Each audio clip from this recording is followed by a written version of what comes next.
What is up, everybody? It's the Android Master getting connected, and I just wanted to let you guys know a little bit more about myself. I just got done watching Corey X Kenshin's 6 million subscriber update, milestone, and he reintroduced himself, and that kind of made me want to introduce myself again, because a couple of years ago I did a top 10 facts about the Android Master.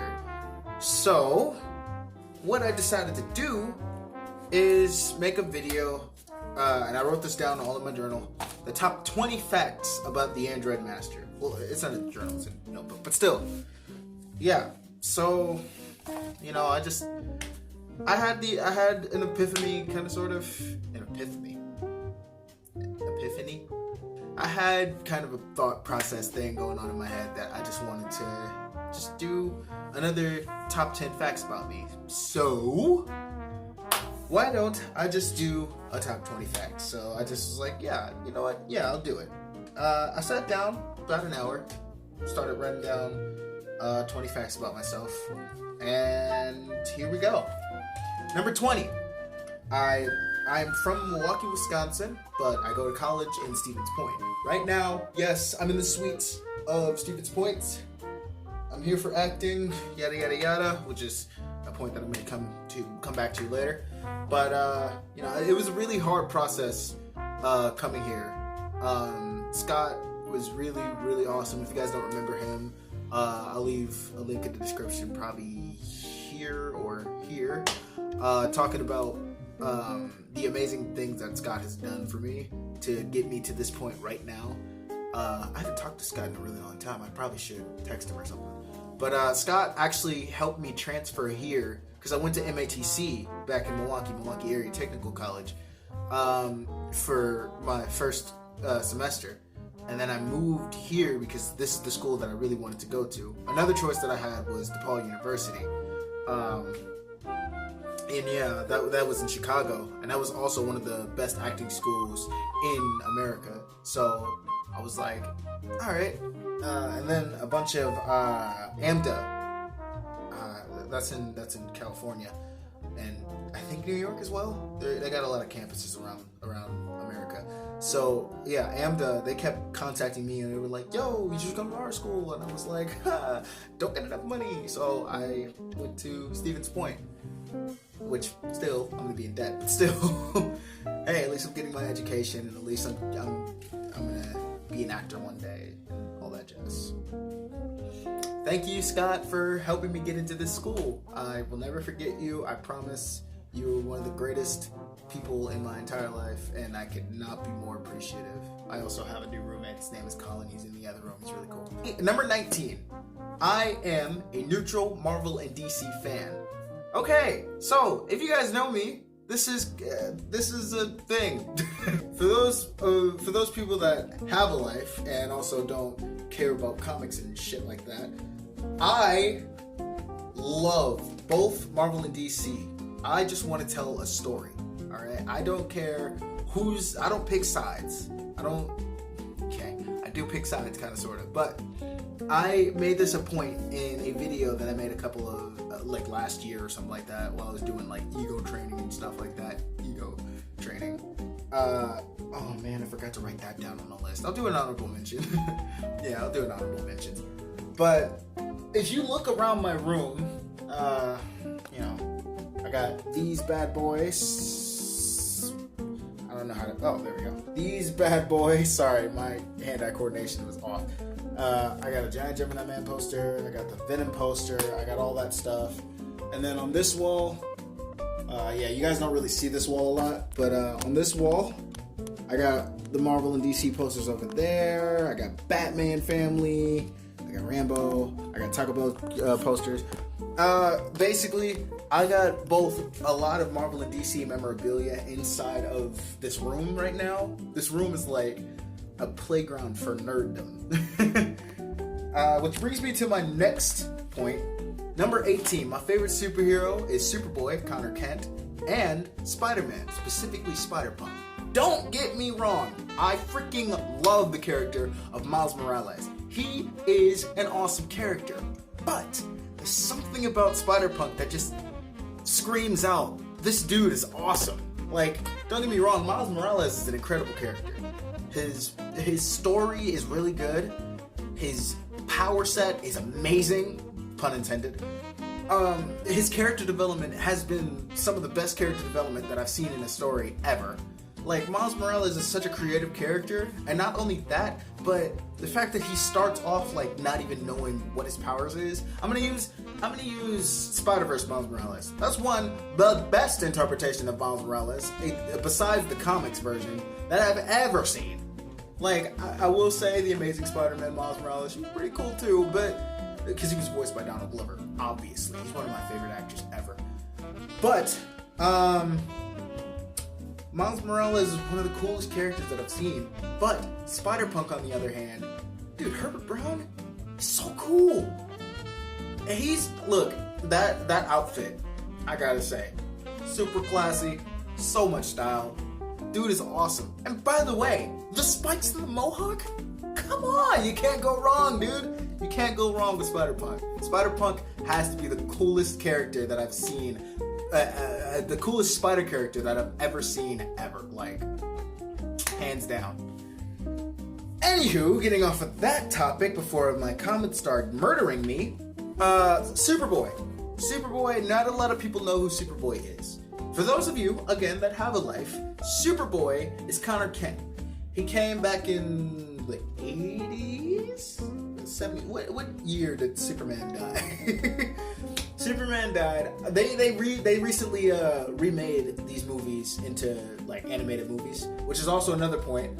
I would love to be in a DC animated movie instead of a live action, but if DC ever calls me and be like, yo, you want to be in, what, Teen Titans or something? And be like, you want to play Kid Flash? And I'd be like, absolutely. Because I would play the shit out of that role. But yeah, I would much rather be in a DC animated movie than a Marvel animated movie, and a Marvel live action than a DC live action. Hopefully I know what I'm saying. But back to the topic of Connor Kent, Superboy. Superboy has to be one of the coolest characters, specifically the 90s Superboy. I love Superboy. He's one of my favorite characters ever made in comic books, because his origin story is super creative. Like, the twist of his origin story is just, all right. It's hand down. It got me immediately. Everybody thinks that Superboy is just Superman's son. No. That's Jonathan Kent. That's another situation. Superboy, the main original Superboy, Connor Kent, was a clone of Superman and Lex Luthor combined. And I love how the Titans TV show on the DC Universe app explained this. Superboy was just a clone, and they used this version of Connor Kent version of Superboy in this one. But I gotta say, he's one of the coolest characters, and he's the first comic book that I ever read, Superboy. The New 52 one, obviously. But yeah, the 90s Superboy is probably my favorite Superboy ever. Number 17. I am in love with Zendaya and Ryan Reynolds. Getting off the Ryan Reynolds point. Zendaya, on the other hand. Dude, Zendaya is gorgeous. Hands down. I don't care what anybody says. Zendaya's the most... She's just perfect. She's perfect. I don't care. I don't care if she's being monotone. I don't care if she's being a druggie. Sorry, those are references to her roles, Euphoria and Spider-Man Homecoming and Far From Home. But Zendaya is gorgeous, and I love her to pieces. I don't know how far I can say this until it gets obsessive, but to be completely honest, Zendaya will always be my celebrity crush ever. And if I ever meet her, I will tell her straight to her face, you're gorgeous and I love you. Like, I don't care what anybody says. Ryan Reynolds, on the other hand, Ryan Reynolds is my all-time favorite actor. I love Ryan Reynolds. He's one of the coolest dudes. He's beautiful. Don't get me fucking wrong. He's gorgeous. And he plays Deadpool. It's fucking Ryan Reynolds. Dude is awesome. Number 16, I'm a pansexual. For those of you that are uncultured swines and don't know anything about the LGBTQ, I'm sorry, I'm not that mean like that, but still, For those of you that don't know a lot about LGBTQ, the LGBT community, pansexual means that you love all genders. Like, as long as you're attracted, well, as long as we're attracted to you and you're a person and you're good to us, we love you. Basically, I figured this out by my junior year, and I will also, in the next point, I'll talk to you about junior year. And I found out that I was pansexual junior year, but I was in the closet. I came out as pansexual my senior year, because it took a lot of soul searching and all that stuff. I came out as pansexual because I didn't know who I was for a really long time. And at one point I was like, do I like men? And then I didn't come out as gay, but I was gay for a little while. And then I was like, no, I can't. So it got to the point where I was switching back and forth between gay, straight, bisexual, and then I got to pansexual. And I was like, I mean, I like women, but I also like men. But that trans boy over there looks beautiful. So I was really, really, really confused. And then my friend told me, my friend Gabe, Rabbit King K, for those of you who don't know, maybe or maybe not, my friend told me, just to experiment. So clearly I experimented. I'm not going to go into detail, but I experimented and I was like, and I sat in my room in the dark for hours, just thinking like, oh my god, this is something so new that I never knew about myself, and it's terrifying. But eventually I embraced it, and I was like, this is me. If I like men, if I like women, if I like trans people, then so be it. I like all. I like everybody. I love everybody. I don't see gender or race anymore. I see species. That's why my outro is always humans, animals, plants, aliens, and machines. Every time I always say that, because I don't see race or gender, I just see people. I see species. And I always say humans, animals, plants, aliens, and machines, because if people identify as a different species, then they identify as a species. And I always take that joke a little literal. Like when people go, I identify as an attack helicopter. I take that so literally. Because it's kind of funny. One, it's really funny because, that's people making fun of people that identify as a different species. But I'm just like, alright, whatever. I mean, if they identify as a different species, they identify as a different species. That person wants to be an attack helicopter, they'll be an attack helicopter. That person wants to be a wolf, they'll be a wolf. And I will stand by that. I don't care. As long as you are being you, then live by that. Be yourself. That's the mentality that I live with. I always live with be yourself and nobody can hurt you. Well, I'm not going to say nobody can hurt you. You're not indestructible. Nobody's indestructible. But be the best you that you can be. As long as it's not hurting anybody or yourself, you are going to be you can be the best you that you can possibly be. There. Number 15. I fell into a deep, deep, deep depression my junior year in high school. This is kind of a continuation of number 16. So my junior year of high school was one of the worst years of my life. Because I, one, didn't know who I was. I kept putting on a mask that I was the most extremely positive person, and I never cry, and I don't feel pain, and anything like that. It kind of started more in half of freshman year and the start of sophomore year. I just didn't realize it, and I was hiding from it until my friend came up to me and was like, dude, you're depressed. I can see right through what you're doing. Man, you're depressed. And I was like, I'm not depressed. And then it took me to going home and looking in the mirror and asking myself, how do you feel? And that, I guess it opened a door, or something clicked in my mind, and it was like, I don't feel happy, and I feel lost. I don't know what I'm doing with my life. And every time I always said like I didn't have any shame. I was just this happy-go-lucky kid that could pretty much do anything with his life, and I'm awesome, and it got to the point where I was thinking like, I'm lying to myself. I'm not awesome. I'm not this happy-go-lucky kid. Nobody takes me serious, and I've lied to pretty much everybody about me being this awesome dude and this person that's just strange, but strange is good, and I'm just not normal. It would to the point where I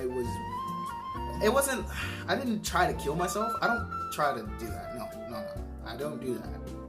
Because I always feel like that's the worst way to go, killing yourself.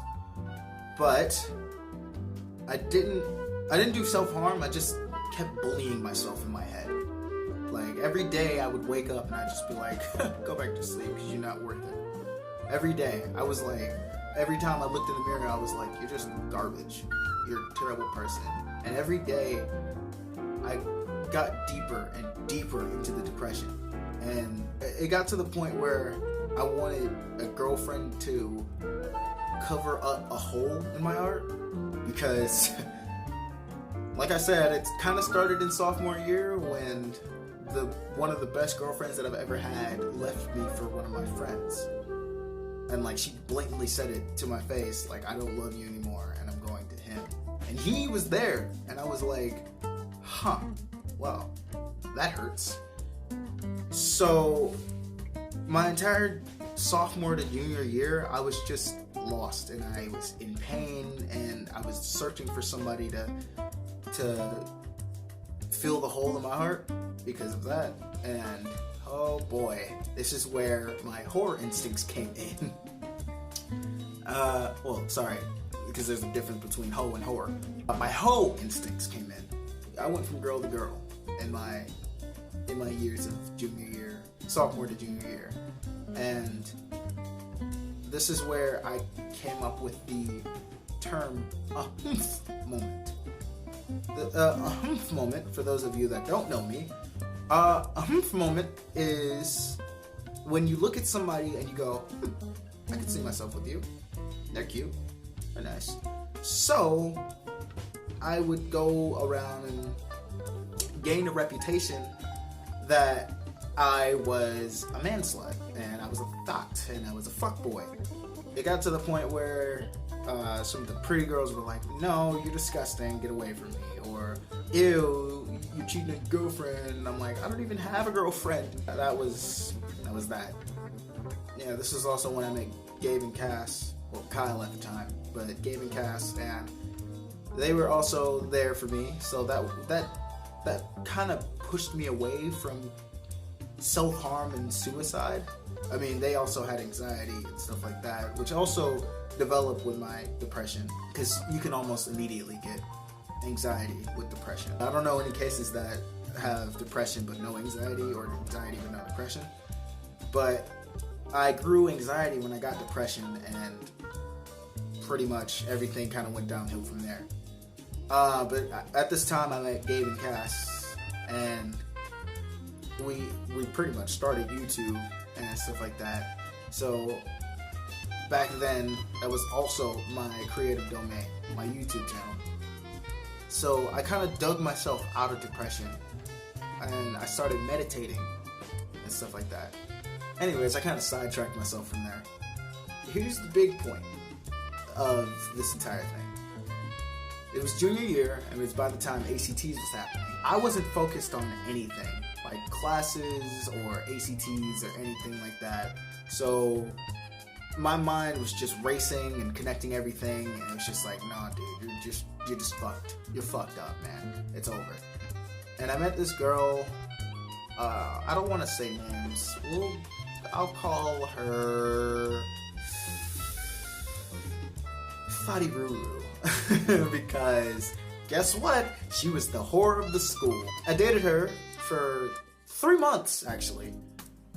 And I ignored all of the signs that my friends were giving me, they were like, dude, you shouldn't mess with her. She's a whore. She'll fuck you over, dude. She'll fuck you up. And this was like right before the ACTs, so I followed her on Facebook, which is one reason why I hated Facebook at the time. I followed her on Facebook, and she didn't follow me back, which is a little bit suspicious, but I let it go because I was like, okay, maybe she doesn't see my friend request. Yeah, she saw that.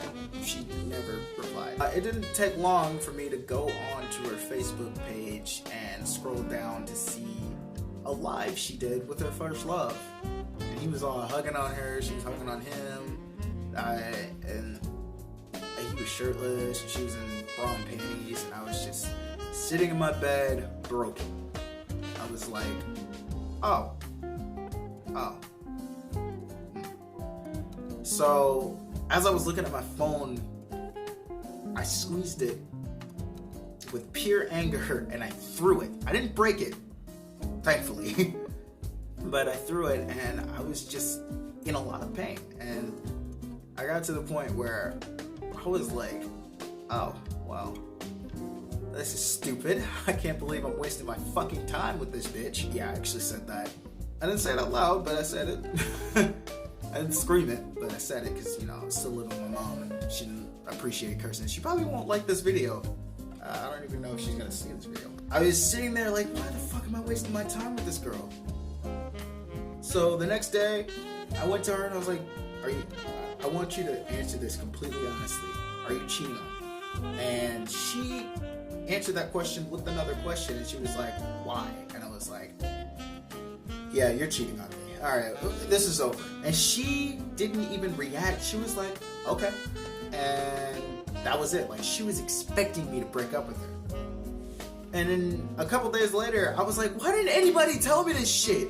And she was around the corner, and a friend of hers that was also a friend of mine, she was like, her friend came up to me, she was like, yeah, she over there mad, Sam. Like, if you scream that shit again, I'm gonna beat your ass. And I'm like, first of all, what the fuck are you talking about? I should be the one beating your ass. You're the one that cheated on me. But thankfully, I'm a Christian and I don't hit women. But after that relationship, I fell into a deeper depression because I was just sitting there like, oh my God. This girl used me to use my sweater to go smoke weed so she can cover up the smell. 2, I can't believe, 1, I dated this girl because, she was ugly.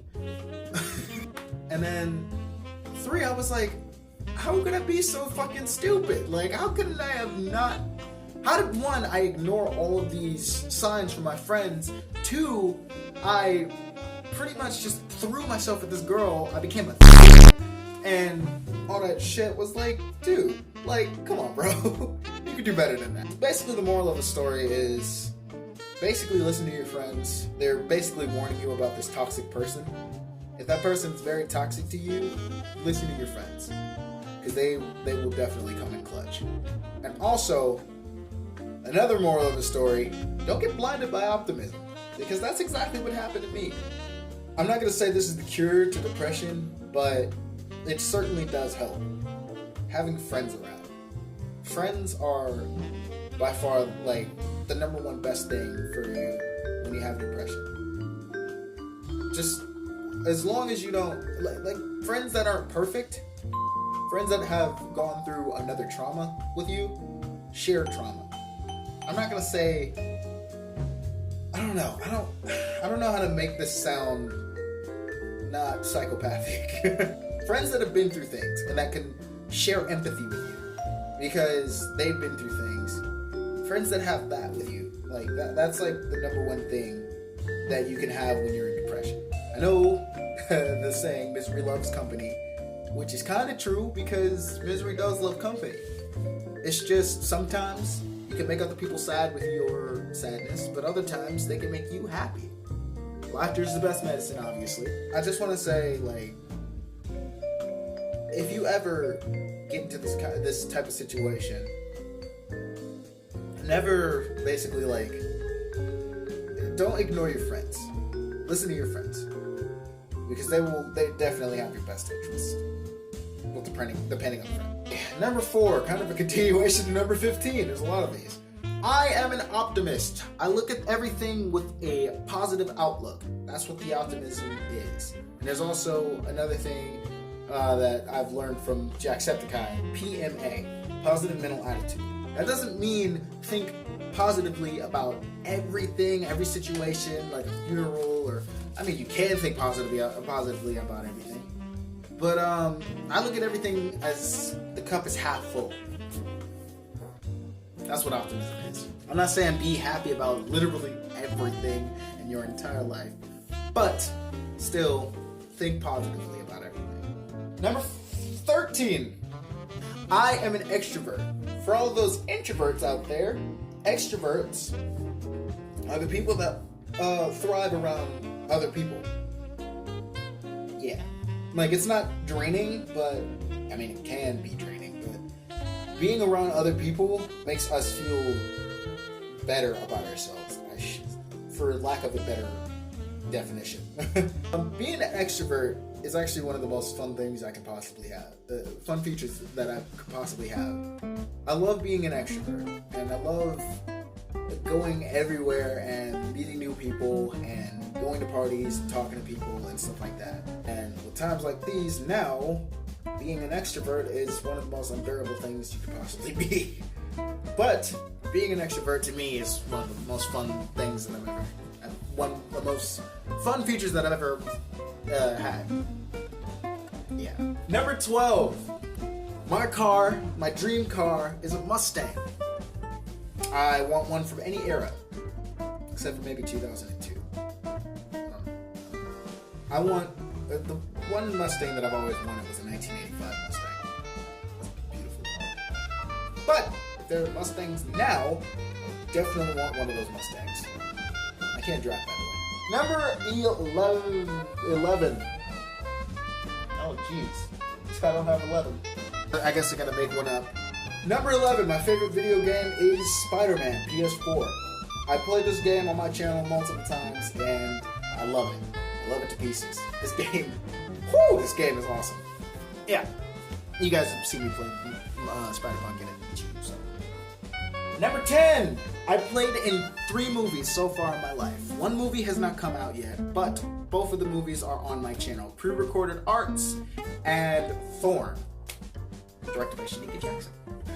Both actually were directed by Shanika. Shanika is the African American girl in Pre-Recorded Arts, where she is in the start, along talking to Grace.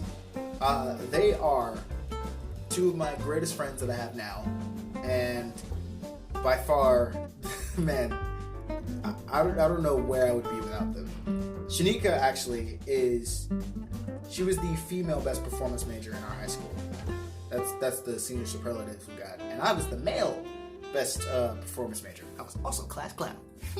Pre-Recorded Arts was a thing that I co-wrote.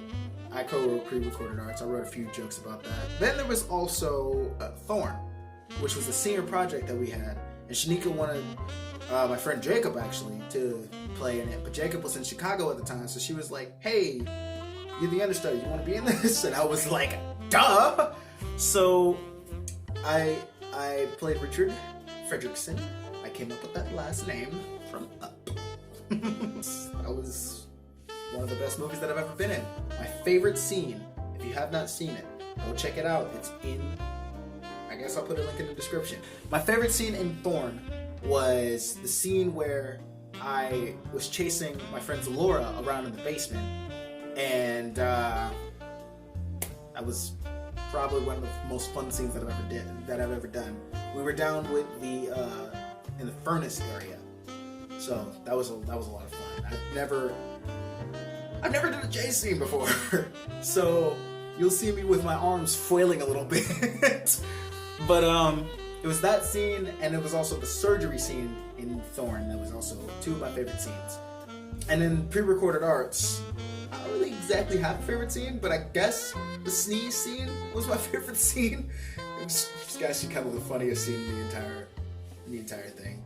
It was also the scene where Jacob, I won't spoil anything, but Jacob has a wig on. You'll know that scene. But yeah, that was that. Number 9. My channel was inspired by multiple channels, most notably Jacksepticeye, Markiplier, The Game Grumps, Corey X Kenshin, and many, many more. I have a variety channel, as you can see. That's a comedy channel because I like to make everybody laugh. And Jacksepticeye was actually the first YouTuber that I ever inspired my channel off of. Like, I love Jacksepticeye. He's awesome. Dude is everything. And then I know this sounds a little bit obsessive, but I looked at my life and I looked at Jacksepticeye's life, and I realized a lot of things that happen between us kind of correlate, except everything's 10 years apart. I won't say that I did that because I like Jacksepticeye, but his favorite superhero is Spider-Man, and so is mine. I'm not saying that happened when I first found out about Jacksepticeye, because actually the first movie that I ever watched with the superhero in it was Spider-Man, like the Sam Raimi version. I love Spider-Man. There are differences between us. Like, he's an atheist and I'm a Christian. He likes heavy metal and I like dubstep. That's like my favorite genre. And yeah, there are a lot of things. He has tattoos, I don't. He's 30, I'm damn near 20. His birthday's in February, mine's in October. So clearly there are differences between us. But yeah, Jacksepticeye is one of my all-time favorite YouTubers. And then there's Markiplier. I will say Markiplier is one of the coolest YouTubers ever. Like, goddamn, hands down. His mind is so complex. But yet at the same time, he's a very simple person, and he does a lot of creative, raunchy sort of humor, where, he does a lot of random shit. I mean, I even had another channel called Two Broke Dudes that you guys know about, that was kind of based off of Honest Honest with him and Ethan. It wasn't exactly a complete copy, but it was just like, hey, we're two dudes, we're broke, and we don't really have a lot of ideas, so fuck it, we're just gonna do some shit. Markiplier and Ethan, on the other hand, are doing a thing for one whole year, and they're just gonna be like, we're done. We're done with it. Yeah. But no, that's that. Because I didn't base it off of, technically based it off of that, but it wasn't an exact replica, because we kind of ended ours early because of whatever the fuck's going on in 2020, and also the fact that Alex is no longer with me right now. He's letting me borrow his PlayStation. He's not getting it back. No, I'm just kidding. Okay, so I forgot about a few things. I forgot to mention the Game Grumps and Corey X Kenshin. So I'm gonna go ahead and start off with the Game Grumps. The Game Grumps, I basically got pretty much all of my philosophy from them, because I pretty much go to sleep to their sleeping aid every night. Especially when they're playing something like Mario, or like any retro game like Sonic or Mega Man or something like that. Whenever they're being just talking about nothing, that's the stuff that really just gets me and knocks me right out. But at the same time, I learn some things. And then there's Corey X Kenshin. Corey X Kenshin, recently just hit 6 million subscribers, and I said that earlier in the video, and I just want to say, dude, congratulations. And I just want to say, him, not only just him being an African American YouTuber, but also just his comedy style and how he does YouTube. It inspired me a little bit, because one, I want to be as good as he is, and two, how humble he is. He's really, really humble, and he's such a good dude. Everything about him is just pure. So, yeah. Number 8, I edit all of my videos. Each and every video that you have watched on my channel has been edited specifically by me. And there are videos that I'm more proud of than others, like the Rise official music video from my boy Micah, because that's my dude. And my Spider-Man playthroughs, my gaming playthroughs, I am really proud of those playthroughs.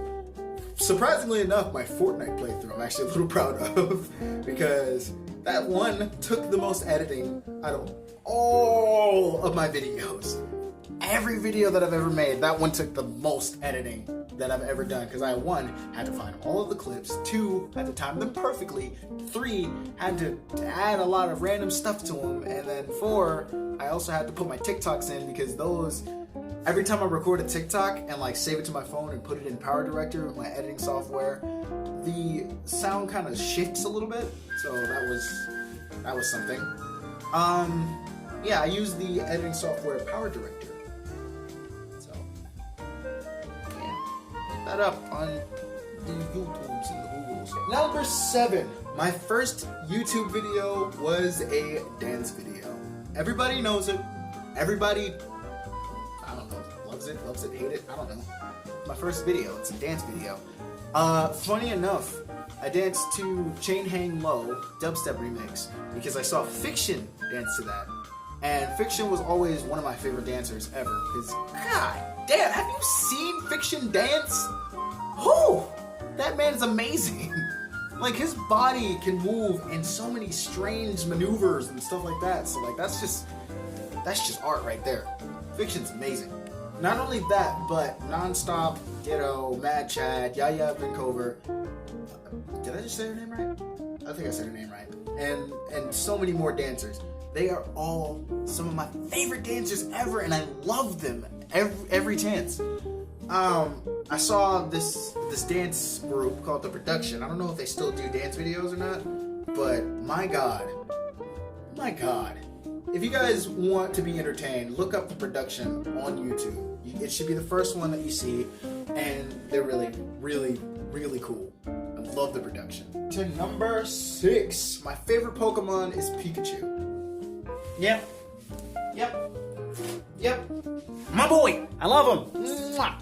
I love Pikachu, he's my boy. I know a lot of you may be like, oh, Pikachu, that's the most basic Pokemon you like. And I say, fuck you, because all of you like Batman. Specifically the Nolan trilogy. God, it's not the best movies in the world. Even though they're really, really good, don't get me wrong, I do like Christopher Nolan, and I love Christian Bale. Heath Ledger, he's a legend. I will say that. But I will say this, he's not the best Joker. Unpopular opinion, he's not the best Joker. I'm sorry. Don't unsubscribe. I know. I can hear your keyboards clicking. I can hear your thumbs tapping on your screen. Oh my god, he doesn't like Heath Ledger? Kill him! Heath Ledger, yes. He was the legendary Joker. But my all-time #1 favorite Joker has to be Mark Hamill. Now, you may counter with, oh, but Mark Hamill is in the live-action Joker. I never said Mark Hamill was the best live-action Joker. I just said he was the best Joker. The best live-action Joker, and you already know what the fuck I'm gonna say, is Joaquin Phoenix. That movie was phenomenal. It wasn't really sad. I mean, I guess it was sad because, you know, it's about a guy with a mental disorder who kills his mom in a TV show host. And three guys on a subway. But, yes, Joaquin Phoenix. Best Joker that I've ever seen on film, ever, hands down, I don't care. And also, Jared Leto's Joker wasn't that bad. Unpopular opinion, I know, unpopular opinion. But, it's the fact that he never got enough screen time to be the Joker. I'm gonna get off this topic, because I can already hear you guys unsubscribing.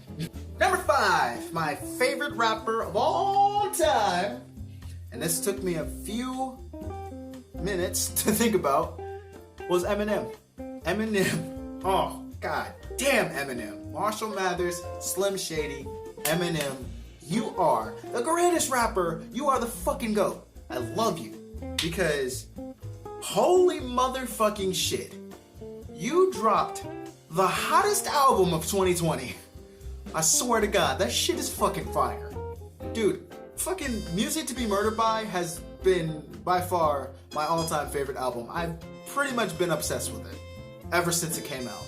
Godzilla is one of the best songs that I've ever heard in my entire life. And as soon as you hit the fast part to that song, mwah, woo, Eminem, you are by far the GOAT. And I will say, Jaden Smith, Logic, Mac Lethal, Lil Dicky, and fucking Billy Marshall Fava, Young Gravy. Those are all my choices. And there was even more choices. Ice Cube, Eazy-E, Dr. Dre, all of those people. Everybody in NWA. All of those people.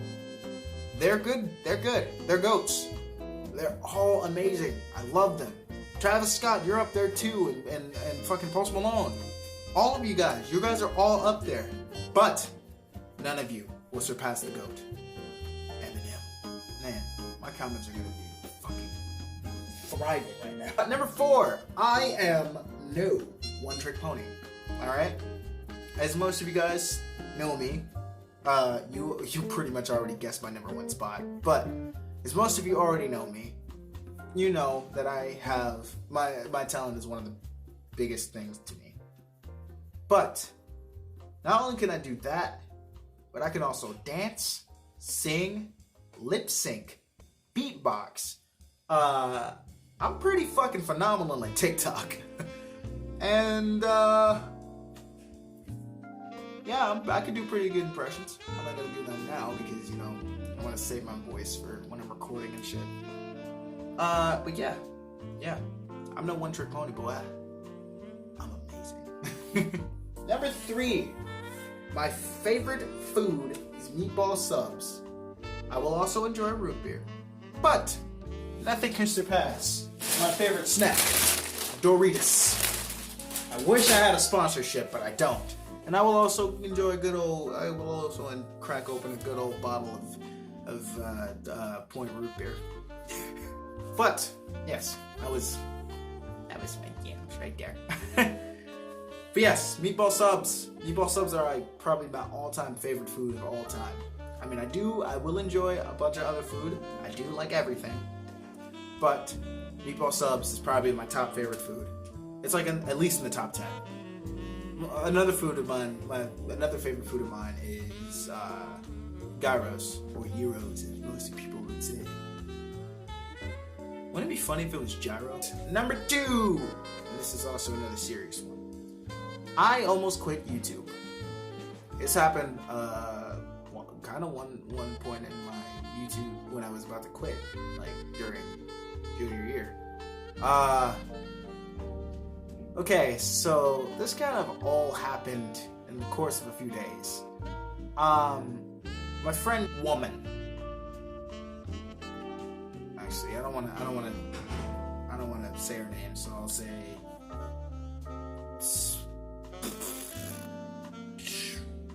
woman. My friend woman, she basically told me she basically like showed me this picture on Facebook, and I was like, alright, I don't want to get dragged into this, but you know what, whatever. I don't like bullying, because, you know, I was bullied since 4th grade, and I kind of grew an immunity to it. So I went on Facebook and I saw it, and I was like, this is also another reason why I don't like Facebook. I saw it and I started typing. I was like, dude, this is not cool. You're being immature. Blah blah blah blah blah blah blah blah. Said a bunch of shit. Yeah, he, this man I actually thought was my friend. And he's also following me on YouTube. This man I actually thought was my friend, and he basically like kind of cyberbullied me. And I was just sitting there like, alright, dude, what do you want? So basically, he basically made a full list talking about all the terrible shit about me, and basically like bullshit that everybody would say to me if they were bullying me. And I don't know why this hit me too. It was like super hard. Maybe it's because of the fact that I kind of felt betrayed by what I thought was a friend, who may be a friend, may not be a friend. I don't know at this point. But I was like, dude, I thought we were friends. And he was like, no, we were never friends. And I was like, well, I guess that answered my question. So yeah, I guess I felt kind of betrayed, and like I started to cry, and I was recording myself, and I was like, guys, I'm done. I'm quitting YouTube. Like this is it. Like I can't go further. And then it took me watching the video back to the point where I was like, no, I can't do this. I'm letting them win. So I'm not gonna quit YouTube. And I deleted the video. And then it got further. I recorded a clickbait video. The only clickbait video on my entire channel. The only clickbait video on my entire channel. It was called Hammering Nails Into My Eyes. And I basically sat with a hammer and a pack of nails. I grabbed one and I did that one little like trend that was, I think it was on Musical.ly at the time, and I was like, oh, you thought I was gonna hammer nails into my eyes? You're sad. Or something like that, I don't know. And I went on a whole speech, and the comments were fucking ballistic. They were like, oh, wow, nice clickbait, bro. And people just kept coming at me, and I was like, alright, one, I feel like these are bots, but two, at the same time, I feel like these are real people, and they're just his friends. Yeah. Oh, also, after I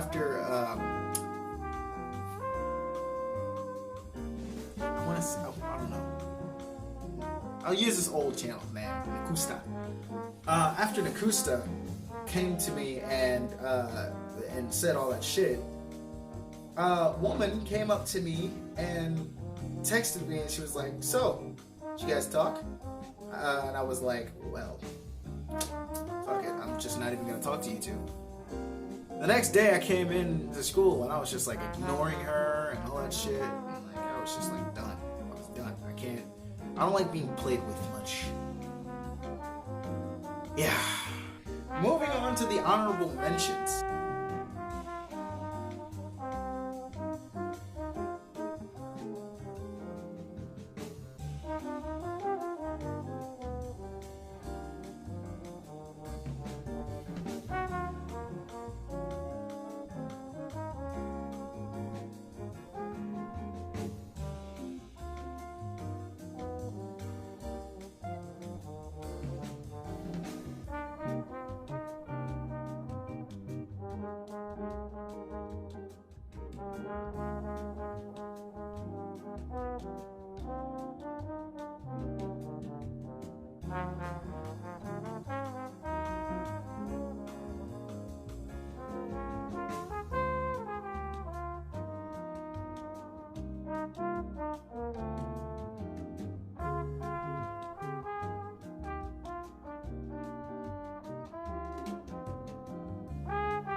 Number one, and you guys pretty much all saw this coming, I am an actor. That's my number one. You guys pretty much all saw this coming, especially by number 9. Yeah, I am in 3 movies so far, and I am an actor, and I hope that somebody one day sees my acting skills and my editing skills and all that jazz, and they like hire me on for a movie. Like one day I hope like somebody brings me in and has me like in Hollywood acting amazingly and stuff like that. Like I said though, I only want to tell a story. It's like paying me is definitely like an upside, but like if you just want me in your thing just to act, I'm down, bro. Like if you want me to be an actor in your thing, like I just want to tell a story. And I want to be, I'm not saying like this is big-headed about me, but I want like exposure, and at the same time I want everybody to see me for who I am, and also to see me for the actor that I am. And I want to inspire a little kid one day to join acting. I want to inspire somebody like that, which is also why I want kids, because I want to spread my legacy. But at the same time, like I want everybody to follow their dreams. Just pay attention to where you're going, which is kind of a good analogy. Because basically, like, if you follow your dreams and you have nothing else that's like if you follow your dreams, like, and you're looking just like tunnel vision straight at your dream, you could easily fall off and just completely be consumed by what could have been. And this is why I'm, one, in college, two, getting an education. I'm gonna find an agent. I'm gonna become who I want to be. And if I don't make it, then this is also something that I realized when I was back with Alex back in Watson Hall in my dorm. Alex and I basically went over our not dreams, but our worst nightmares. And my worst nightmare, by far, ever, is disappointing everybody. Breaking the promises that I gave to everybody. That I would become the world's greatest actor. That I would remember Milwaukee and my humble beginnings and grow up to be this amazing dude.